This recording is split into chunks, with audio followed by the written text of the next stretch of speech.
All right, guys, I'm so excited for today. Look, this technology I'm going to show you is developed. Look, I give credit where credit's due. It's developed by Tony Robbins. I've adapted it a little bit, so if you don't like it, blame it on me. If you like it, give credit to Tony. It's the pain and pleasure associations, right? So everything we do in life, we do primarily to avoid pain or seek pleasure, right? So if we're looking at anything, whether it's have a sweet, that's more pleasure for us in the immediate, and in the future we don't think about the pain it may cause. That's just an example, right? So we've got all sorts of stuff that we can associate this to. Everything from getting angry in an argument with a relationship, or driving our car too fast. I mean, it can be anything. It's just all about association. So that's the primary foundation of this video, is the pain and pleasure associations, and how that guides every decision in our lives, and how we can change our behaviors based on changing our associations of pain and pleasure, switching them out. So look, there's a big lesson to be had there, and I don't want to shortchange it in a short video, so we can build on that in the future. But today I'm going to show you an even shorter, since this is life hacks. I mean, it's a hack. It's even shorter than the technology, and how you can apply it. And think about a chocolate bar having fish sauce in it if you hate fish, right? So this is about a technique that it takes a little bit of effort up front and a little bit of pain, but it can help you stop eating anything you want to stop eating, or stop drinking anything you want to stop drinking. So here's how it goes. So let's imagine back in the past, I'm sure you've had something in your life that has turned you off of a food you liked, or an alcohol you liked, or a certain drink. For instance, maybe you drank too much of the alcohol, you got sick, so sick that that particular spirit you never want to touch, or that red wine, whatever it is, it's just disgusting to you.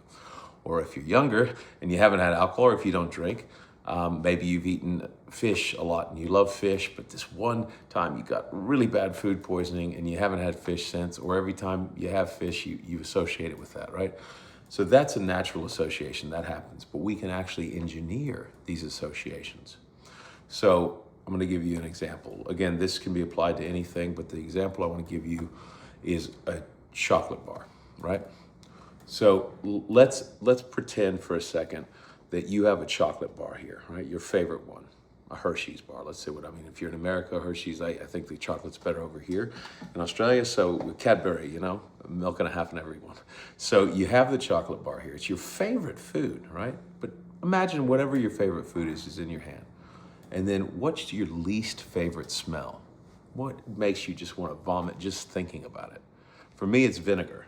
So for me, it's going to be a chocolate bar I really enjoy, right? But I know I need to stop eating it, right? Either the doctor said you can't have any more sugar, you're going to be diabetic, and rather than using the mind trick of when you see a chocolate bar, you see an injection needle and you're injecting yourself and you're in the hospital with diabetes, this is an even quicker way to get you to never really want to look at a chocolate bar again. And I know it sounds odd. How can I stop wanting chocolate? Just bear with me. Chocolate bar, favorite food, right? I really want this, but I cannot eat it anymore. Vinegar, a bottle of vinegar, or a cup of vinegar, whatever it is that I can smell, in a form I can smell. So your least favorite smell, your favorite food, you want to get rid of it, right? Maybe your favorite food you don't want to get rid of, but maybe it's a food you like a lot that you need to get rid of. So that's the chocolate bar. So this is where the hard work comes in, right? And then once you do this enough times, it's done. Your brain reassociates the connection with the chocolate. So I would force myself to eat the chocolate as I'm smelling my least favorite smell. Now, we know that we eat primarily sometimes with our nose, right? If you hold your nose, block your nose, and drink something, you can't smell it, you don't really taste it as much. We taste a lot through our smell. So there's that, but this is also association. This is where it takes it a step further. So as you're eating the chocolate, something you really enjoy, you're smelling something you despise, but you keep eating the chocolate. After a while, you don't want to eat it. You force yourself to keep eating it, almost to the point of being sick. And actually, if you get sick and vomit, keep a bucket nearby, that's even better. Because that means that you do that enough times. It may take one time only, and you may not even want to look at chocolate. You may have to do it 2 or 3 times, 4 times. It doesn't matter. I mean, there's an old saying, how long do we give a new baby to learn how to walk before we give up?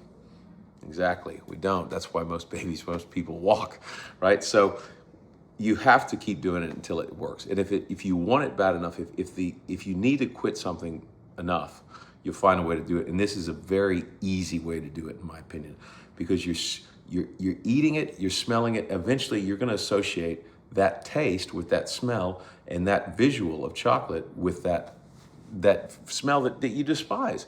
And pretty soon, you're going to despise chocolate or your favorite food or a food that you really like, but you need to quit. And whether maybe it's a drink, maybe it's alcohol, maybe it's every time you drink beer and you smell vinegar or whatever your least favorite smell until you puke.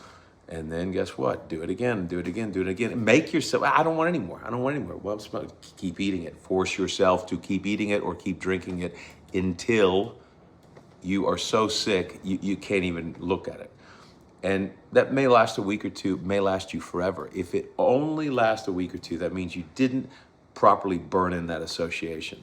So all you have to do is get the chocolate, get the vinegar, your version of each, and keep doing it until you don't even want to think about that food or drink or substance, all right? Now, I know it sounds simplistic, and sometimes people don't want to try things that are simple. Oh, God, it's too good to be true. It works, okay? It works. With the cigarette thing, I do that because that's underlying medical condition, something that I've had, and it's a hack, right? I could do this, I could apply this, but I actually need the nicotine for a certain reason. So don't say, well, why didn't you try it for that? I've done this for so many other things that I need to quit. It's not even funny. And it works, right? And this also works in relationships. It works with techniques, works with different ways you deal with stress. It works with so many different things in life, which we'll get to in the future. But today, think about this. Anything you want to quit eating, that you need to quit eating or drinking, that you love, you just change the association with something you do not, whatever your least favorite smell is. Enough, eat, smell. The association is going to be so simple, your brain will be rewired to not want it, okay? I hope you guys have a great weekend, and look, I'm always here for you. I would appreciate some comments if you like it, if you don't like it, so I can tweak it. I'm here to help you guys. I don't do this for money. I don't do this for anything other than to help you guys, all right? Well, have a great weekend, and God bless.